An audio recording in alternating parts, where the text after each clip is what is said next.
Hi, it's Stu Richards. Thank you for joining me today on the latest of our Bredin Fastcasts. And today I'm going to be taking you through some new research that we've done on the applications that SMBs are using and plan to buy and how they go through the purchase process. But I wanted to give folks a moment to dial in.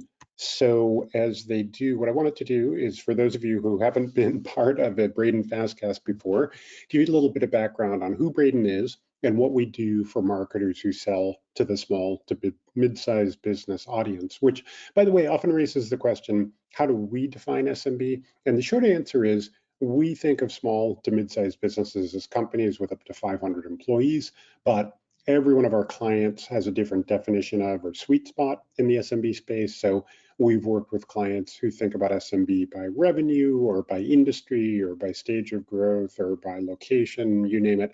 And the common thread, though, of everything we do is ultimately to help our clients to better understand the small to mid-sized business mindset and to help our clients better engage specifically through the development of acquisition programs. So what we do in terms of research is provide full service research, whether qualitative or quantitative, drilling down into whatever audience is appropriate. So if you're interested in, for example, a specific vertical or a specific role or a specific geography, we can zero in on the folks in whom you're interested, and we can ask them any of a whole range of different kinds of questions, whether you're interested in optimizing go-to-market strategy or the use of your product or the the ways that your excuse me, product works for clients. And analytically, methodologically, we're pretty agnostic. But at the end of the day, the research that we conduct for our clients, as I mentioned, is either to support their customer experience, product strategy, or go-to-market strategy, or we do a lot of research that's designed to support an inbound and outbound program. So that might mean conducting a survey and using the data as a basis for the development of a PR campaign, a content campaign, a social campaign, or even the development of collateral for a sales force or for events. And then the other thing that we do is the creation of content for the small to mid-sized business audience, again, whether that's a principal or, different roles within the organization. And that can include, of course, content that's based on research that we do, or it might be more advisory content that's not specific. And that content, of course, can take a variety of forms. It might be anything from articles to webcasts, but it even can include direct mail to drive inbound leads. Anyway, that's the commercial on Bredin. And what I wanted to do is take you through what we're going to cover today. So we'll touch on the outlook of small business owners, and how they're feeling about, for example, the odds of a recession. And then, the main theme for our webcast today, what kind of applications they have and plan to get this year and in the coming years, and then how they go about getting those applications. So what starts them in on the application investigation process, which resources they use as they move through the sales cycle, and really how they want to buy. So lots of great insights to help, again, optimize your outreach strategies for SMBs. And just a note on the methodology. So this data came from our monthly survey, the SMB Pulse. Now, that's an omnibus survey, meaning that one or more clients can participate. We survey each month 500 principals, meaning owner, founder, managing director, partner, CEO, president, someone like that, within organizations with up to 500 employees. And you can see half of the respondents come from what we call very small businesses with under 20 employees. Another 150 come from companies that we call small businesses with 20 to 99 employees, and the remainder come from companies that we call mid-sized businesses with 100 to 500 employees. And this data is very current. This was from the March wave of the SMB Pulse. So we just fielded it, basically at the beginning of last month. So, very current data on the mindset and purchase intent of SMBs. And there's a lot of data in here around who exactly participated, but suffice it to say, good representation by industry, by location, by company, years in business, or even by age or political affiliation of respondents. So this is a good read on the US SMB market. So the first question that we asked was, what's your business outlook? And the way we asked this, very gross read, which is specifically, how's your top line look compared to last year? And you can see we gave them 5 different response options. They could select up more than 100%, so they plan to more than double this year. You can see 6% of them are feeling really good about their business this year. 40% expect to grow by double digits this year. And the 2 of those together we call fast growth. You can see about 18%, 1 in 5 or so, expect to grow by single digits. We call them slow growth. And then the rest are either going to be flat or down versus last year. And where things get interesting, as is always the case in the SMB segment, is with the nuance. So if you look, for example, at which kinds of SMBs are most optimistic, which is, again, the fast growth is in the red on this slide. Bigger businesses, again, we call them mid-sized businesses, 100 to 500 employees, significantly more optimistic about their growth prospects than their smaller peers, which is usually the case. Younger businesses, you can see in the second set of bars at the top, under 10 years, significantly more optimistic about their growth prospects than older businesses. And then younger respondents, so the principals of organizations who are Gen Z or millennials are significantly more optimistic than both the Gen X and the boomers among our respondents. Excuse me. The other thing that we wanted to get a sense of, just in terms of their outlook, is how they're feeling about the likelihood of a recession. And the short answer is, depending on the company size, roughly a quarter or 1 in 5 think, hey, business is soft, we're already in one, or same percentage for very small businesses feel like one is very likely, and about roughly 1 in 3 of the larger businesses feel like one is very likely. And then, if you look at the bottom, about half of respondents just aren't that worried about a recession. They think it's either, fairly or not too likely at all. But again, the interesting part of data analysis among SMBs is when you drill down into different segments. And here you can see the businesses that are most optimistic, or I should say least concerned about a recession, are those that are in the Midwest for whatever reason. Maybe it's just Midwesterner optimism. They're least concerned of the geographies. Those in retail wholesale are less concerned about a recession than, for example, those in professional services or manufacturing or personal services. And then finally, those who are the oldest, kind of surprisingly, because they're least optimistic about their business, but they're also least concerned about a recession. But what's interesting, if you look at the lower right, the biggest predictor of whether you think we're in for a recession or not is your political affiliation. So completely separate from where you're located or what industry your business is in. We also wanted to get a sense of the degree to which businesses are concerned, for example, about a recession or inflation or supply chain issues or, all the sort of hangovers of COVID. And if they are concerned, is that going to be kind of played out in, spending cuts or cuts in expansion plans?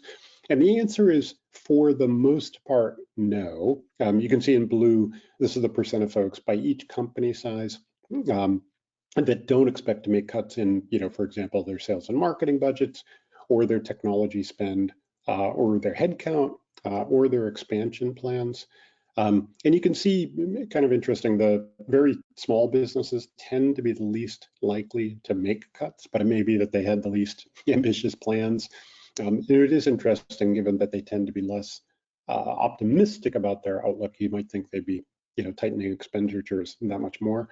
The percent of businesses who already had made cuts range from, anywhere from 8 to, 20%. So, 1 in 10, 1 in 5 have made cuts already, and then the remainder plan to make cuts during the course of the year, but overall, more businesses than not are not planning to make cuts as a result of, the status of the economy.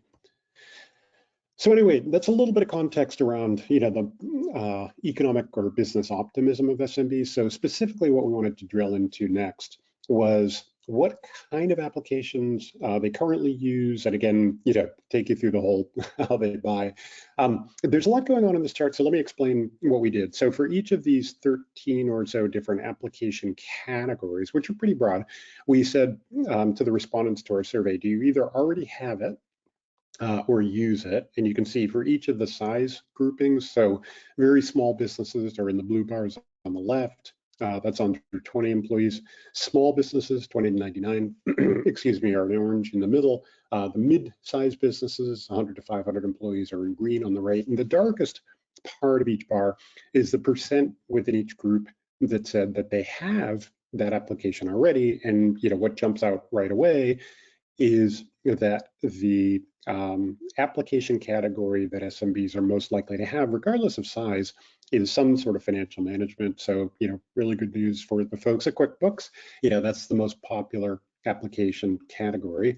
What we also did was ask them, or gave them the option to say, you know what, I don't have it, but I plan to get it this year. And those are the lighter shades in each column.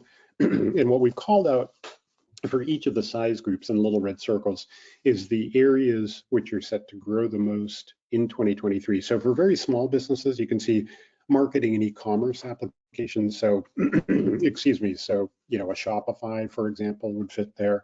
And those are set for the biggest growth among very small businesses. But what's interesting is if you look down at the very bottom, artificial intelligence has the lowest implementation or utilization right now, but adoption is really growing. And you can see that acquisition plans are very aggressive for both small businesses and mid-sized businesses in our segment. Those are the biggest percentage growth areas for each of those business segments. Although there's lots of other room for opportunity. For example, if you're from Adobe, pretty good news, 19% small businesses plan to get some sort of design or illustration application this year. 33% of the biggest businesses. And likewise, merchant processing, if you're in the payments business, that's really set to grow. And in both of those domains, by the way, both around payments and artificial intelligence, we'll take some deeper dives later this summer with additional research. But the big takeaway is accounting is the most popular application, followed by document creation and video conferencing. Those are the most used. And then for 2023, a little bit of variation by company size, but the biggest areas for growth are marketing and e-commerce applications, or again, AI. So that sets the stage for, example, for those businesses who are thinking about getting a particular application. We wanted to understand what starts the process. So what's the trigger that gets them into the sales funnel for an application? And the short answer is it really varies. We gave them a lot of different options to select from here, and they could choose, multiple different options as to what gets them, started looking at applications. And you can see for companies with under 100 employees, where they're very small or small businesses, it's cost saving. So that could be triggered by, their business isn't doing so well, so they need to cut costs, or it could, of course, be triggered by a cost increase by the incumbent. So, really important to be careful when you're considering raising prices. That can trigger smaller businesses to start looking for alternatives. Improving capabilities, the second one down, you can see that's in the top three for all three size groups. So, they realize that they've, perhaps outgrown some sort of application, and they just really need more robust functionality.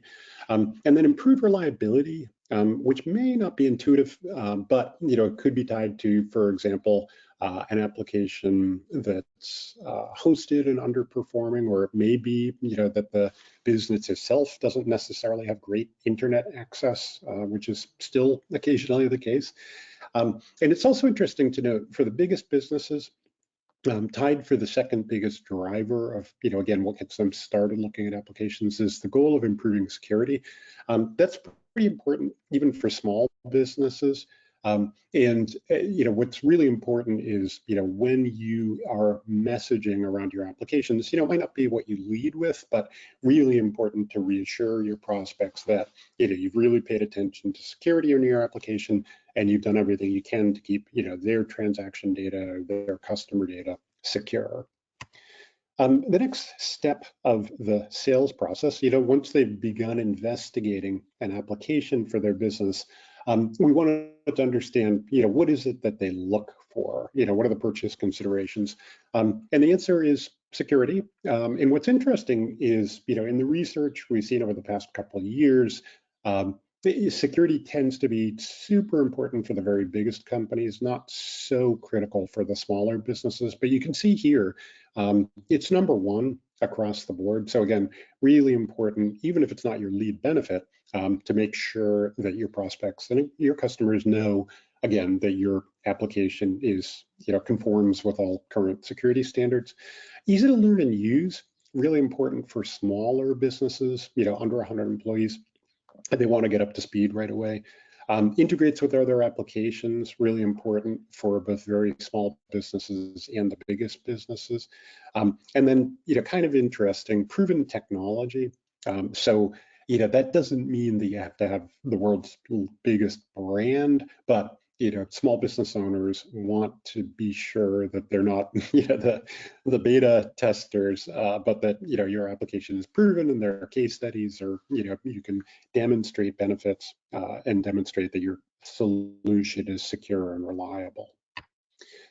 So here we wanted to take kind of a side note and go through the process by which SMBs first learn about applications, conduct research on them, and make a purchase decision. So we've talked about what they plan to buy and what gets them into the sales cycle, what they look for. So now, when they're actively in the sales cycle, we wanted to understand how they move through it. So we surveyed them. We have very patient survey takers because we asked them to tell us which of these 42 different sources of information they might use over the course of the sales cycle, whether at the awareness stage, the research stage, or the purchase stage, or some combination of the above.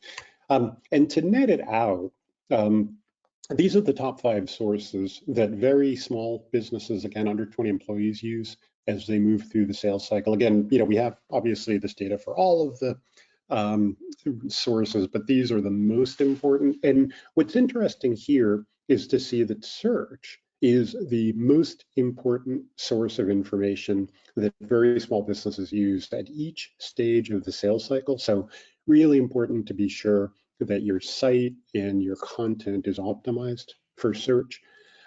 Interesting to see, number 2 source of information that they use to learn about software is their peers. And that's something that you can help foster by conducting research, because that way you're providing the voice of small business owners' peers via surveys. That can be a very powerful tactic to engage SMBs. Interesting, at the research stage, YouTube is second.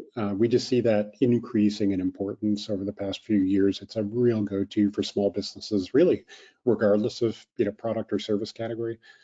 And then interesting to see below YouTube, the resources section of your site is really important to very small businesses. So, that's the section of your site where you have obviously, your white papers or articles or blog posts or case studies or whatever, the non-product specific information. They really rely on that for context around the use of your solutions. And you can see the number 2 information source that they use to make a purchase decision is the product section of your site. So really important also to make sure that, where you have product information, it's really comprehensible, the benefits are clear, it's, very clear that the solution is for businesses like theirs, whether it's by size or age or application, interest, or industry, what have you. So again, search and your site really critical and super important to make sure that everything is optimized to support search.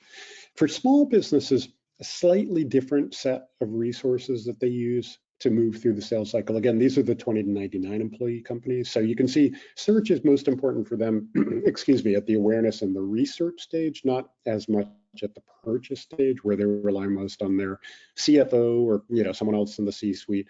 You can see, second for research is a research report. Again, the voice of peers is really important to small business owners. Also, if you see on the right-hand side, the second most important source of information they use to make a final purchase decision is the product section of your site. So again, super critical to make sure your content's actionable, relevant, crisp, and really helps them determine how they're going to benefit from your offerings. And then finally, for mid-sized businesses, again, 100 to 500 employees, search is also most important for them, like for their smaller peers at the awareness stage, slightly less important at the research stage. Interestingly, what's first there is the resources section of your site. So again, and this is a little bit more sophisticated audience, so you can have longer form content, more technically sophisticated content, but again, has to be really crisp, actionable, detail-oriented, and relevant. And then finally, it's interesting to see on the purchase stage, the product section of your site, again, really critical as to close a sale. They rely on their CFO. And then they also rely, to make a purchase on your sales reps, again, whether you have a direct sales team or you're relying on the channel for smaller businesses. So really important to be sure, of course, that they're well equipped, they're educated on your solution, they're ready to answer any kind of question around functionality, implementation, pricing, you name it. So anyway, that's a super quick overview of how SMBs move through the sales cycle. So what we wanted to get into next was how they want to buy once they've made a purchase decision. And the short answer is they want to buy direct, so from, an Adobe or Salesforce or Microsoft or Dell or you name it, you can see the vast majority in every case, regardless of size, want to buy direct. And then, secondarily, at least for very small businesses and mid-sized businesses, an online marketplace like Amazon, or, thirdly, from an IT reseller. Interesting to see that, for very small businesses, they're fairly receptive to, Staples, Office Depot, kind of a retailer. But what we wanted to do is drill down into, for those folks who are the majority who wanted to buy direct, why do they want to do that? And the answers vary. For very small businesses, excuse me, they want to buy direct in order to get the best price. Like they really feel like cutting out the middleman is going to save them money. For the small businesses, 2099, they want to be sure that the solution is secure as possible by buying it directly. And likewise, for mid-sized businesses, it's in order to get the best solution for their company, which is interesting. You might think that an MSP or some other value-added partner is going to help make sure that they've chosen the right solution, make sure that they've configured it correctly, make sure that it integrates well, make sure that it's securely implemented as possible, and all that good stuff. But a lot of small businesses really see more benefit in buying direct in terms of getting the right solution, ensuring that it's as secure as possible. We also wanted to drill into, for those, and you can see at the top of each column here, the number of folks who selected that they prefer to buy direct. It's not huge, 21 out of 250 very small businesses, 17 out of 150 small businesses, and 12 out of 100 mid-sized businesses. So, be careful. These are pretty small sample sizes, but when you do ask, those relatively few folks who want to buy indirect, why they want to do that? Well, it's either for the training that they can get, for users, or for network administrator, integration, implementation, and that's super important for the smaller businesses. For the biggest business, It's, again, to make sure they get the correct solution for their business. So, relying on their, tech consultant, MSP, what have you, to really help ensure that they're buying, the right product from the right vendor. This is also kind of a side note, but we just wanted to get at the presence or incidence of either an internal IT director, you can see at the top, or some kind of external or third-party reseller. This is probably not surprising. The bigger the company, the more likely they are to have an IT director or, some sort of reseller, consultant, MSP, VAR, you name it. I think what's interesting is that out of, especially the biggest companies, 100 to 500, fully 20% of them said they do not have an IT director. Now, it's possible that they said, well, we have a CIO and that's not an IT director, so they didn't answer it that way. It's also possible that there are a number of companies that really rely on outsourcing their IT support completely. So they may have an MSP, for example, and not an IT director for that MSP to, kind of report into. And, there are definitely companies out there that have grown so fast that they haven't had time to really, think through the org chart in terms of what they need for IT support. But the big takeaway is, whatever the reason, there are a fair number of companies, even big businesses, that don't have a, technically sophisticated person in charge of assessing, at the very least, applications or, even more broadly speaking, their IT solutions. So super important that, any kind of communications you provide, you need to be sure that some of them are, intelligible, comprehensible by non-tech buyers, because, there's a fair amount of folks out there without technical backgrounds who are making purchase decisions, 4 out of, I should say, 1 out of 5 in the case of the very biggest businesses, and especially for very small businesses, it's the majority. So just, a little point of interest. It's really important to make sure, again, the benefits and the, implementation of your solution. You need to have detailed information for IT specialists, but you also need to have, generalist information for the non-IT folks. So anyway, we've gone through the whole, like, what they're going to buy, why they're going to buy, how they're going to buy. Now we wanted to get at what is it that you can do, if you're an application vendor, that makes it easy for a small business owner to purchase your application. And the short answer is make your pricing clear. So let me know, what's it going to cost up front? What's it going to cost on a monthly or annual basis? What's my upgrade path likely to look like? Are there any, kind of hidden charges that I should expect? So really important, not surprisingly, most important for very small businesses, much more so than for small or mid-sized businesses, because of course, very small businesses are more price sensitive, but still important to small businesses, and in the top 3 for mid-sized businesses. The biggest thing that you can do for the biggest businesses in our survey, the 100 to 500 sample, is to provide research reports. And again, this comes up over and over again. They want to hear the voice of their peers. So they really want to understand, how companies like ours benefited from your solution. And so that could be played back via research report. That could be something that you present via a calculator or configurator, something like that. But they really want to understand how companies like theirs have benefited, and of course, what kind of specific tangible benefits they'll get.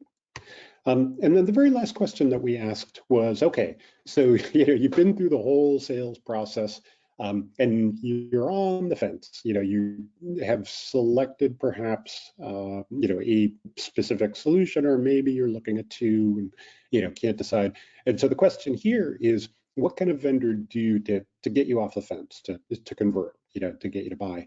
And the short answer is a free trial. And you can see, regardless of company size, that's the most popular option. Here, we asked them to pick one of these various things that's very compelling for very small businesses, on a relative basis, slightly less so, but still most compelling for their bigger peers. Interesting to see, demonstrating the solution's security features is pretty important. It's in the top 3 for small businesses and mid-sized businesses, as is actually for the mid-sized businesses, helping, and we're talking to the principal here, but, they would be interested in something that helps them to put a case together, for example, for their CFO, for their board. But, the more that you can give them tools to, put together productivity benefits or cost savings or quality improvements or, whatever the major benefits are, helping them quantify them and make a business case can be pretty compelling, especially for the biggest businesses. So that's it. What I wanted to do is just wrap up with a couple takeaways. As I mentioned, when we were talking about the applications they have and are interested in buying, AI in design and illustration have the highest purchase intent this year, although there's pretty broad purchase intent for a lot of different categories. So obviously, if you have those, and especially if you've integrated AI in any way, shape, or form into your application, really important to promote that. The purchase triggers, what gets folks into the sales cycle, really increased capabilities and reliability. We talked about security as well for the biggest businesses. So, be sure that you are communicating how your benefit, for example, what your security benefits are. We talked a little bit about, again, the information sources that they rely on, search and your site, whether it's the product or resources section, or again, if you rely on resellers to reach SMBs, like their sites need to be effective. So, ensure that everything you've got on your site is relevant, comprehensible, actionable, and optimized for search. We talked about how they prefer to buy, which is basically direct, so make it easy for them. So for example, if they come to the resources section of your site via search and then they move to the product section, make it easy for them to buy direct once they've decided on a solution for you, or at the very least to find a partner from whom they can buy. SMBs, again, who buy indirect, do so for training. So really important to be sure your partners are equipped to do that training and provide the support that they need. We talked a little bit about the presence of IT directors. They're not universal, especially at the biggest businesses. So again, really important that your communications are geared for non-technical decision makers. And clear pricing, and I didn't touch on, but providing tips to optimize the usage or benefits from your solution are really important. So be sure that you're providing those. And then if it is economical, if there's organizational buy-in, a free trial can be an effective way to close a sale. Again, if someone's on the fence. So anyway, that's it. I wanted to thank you for joining me today. If you have any questions, you can ask them on the right-hand side of your screen, and I can get back to you with responses on that. But in the meantime, I hope you can join me for the webcast that we have coming up over the course of the summer. Deep dive into the AI opportunity. Really excited about that. We'll talk about the utilization of AI by SMBs, how much they're benefiting from it, how they're benefiting from it, what they're doing to use it, and why the SMBs who aren't using AI aren't adopting it. In the middle of July, we'll talk about payments, and then in the early August timeframe, we'll do a deep dive on resource centers, which is obviously really important, especially for the research stage. So we'll have some more insights there. But again, thanks for joining me today. Hope you found this to be useful, and I hope that you can join me in an upcoming Bredin webcast.